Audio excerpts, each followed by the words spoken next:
صنع في مصر في 887 هجرية، ووضع في 888. شو مكتوب هنا؟ أنشئ في عهد السلطان النصر أشرف قايتباي 888 1483 هجري. نبي ندخل داخل الحجرة وشوف الواقع من الداخل. خلها تجي هنا يا ابوي، جيبها هنا من الأمام، خلها تجي هنا، جيبها هنا. شوف الحقيقة من داخل، يمكن أول مرة تشوفون الصور هذه. داخل الحجرة النبوية من الداخل، بفتح الباب هذا يسمى باب السيدة فاطمة رضي الله عنها.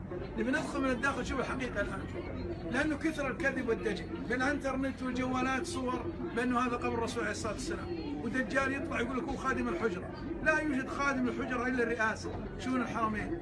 حنشاهد الآن الوضع من الداخل، شوف الحقيقة الآن. ينفتح الباب، شوف لما فتح الباب شوف الواقع، وصور من الداخل.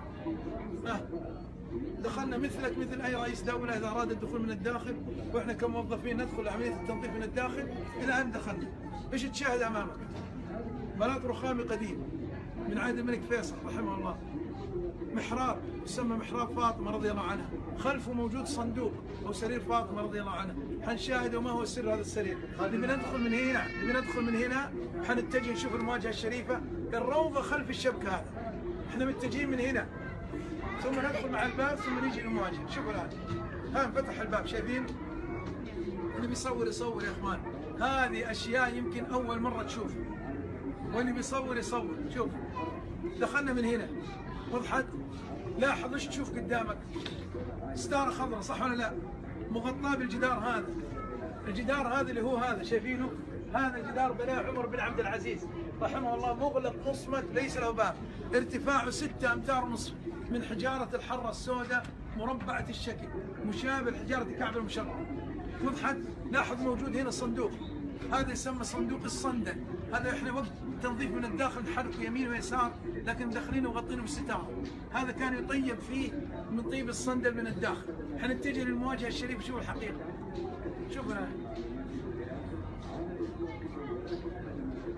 شوف الان. الستاره جددها الملك فهد عام 1406 هجريه الى وقتنا الحاضر، القديمه كانت من عهد الملك عبد العزيز 1370. شوف هذه المواجهه الشريفه، انت تسلم من الخارج وهم يسلمون من الداخل. وضحت؟ ايش تشوف قدامك؟ لاحظ، شوف ستاره هنا، الدائره الاولى، الدائره الثانيه، الدائره الثالثه، صح؟ اللي يجي بالمواجهه ويناظر من الداخل يجد الدوائر ظنا منه انه هذا قبر الرسول عليه الصلاه والسلام، وهذا ابو بكر، هذا عمر رضي الله عنه. يقول لك انا شفت قبر الرسول.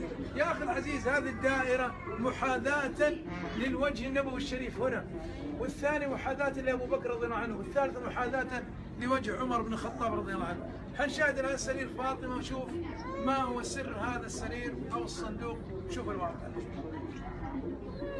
وهذه الحقيقه من الداخل. يعني انت ما تشوف شيء، انت تسلم من الخارج وهم يسلمون من الداخل مثل المدرسة. هل معناه لو دخلت حوش المدرسة اني دخلت فصول الإدارة؟ هذه نفس الطريقة.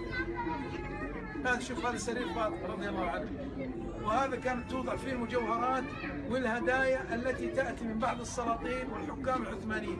مع آخر حكام العثمانيين عمر فخري باشا أخذت جميع المحتويات بالقطار إلى تركيا وتعرض بالمتحف في تركيا.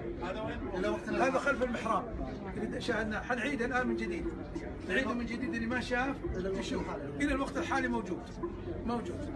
ها، وين موقعه من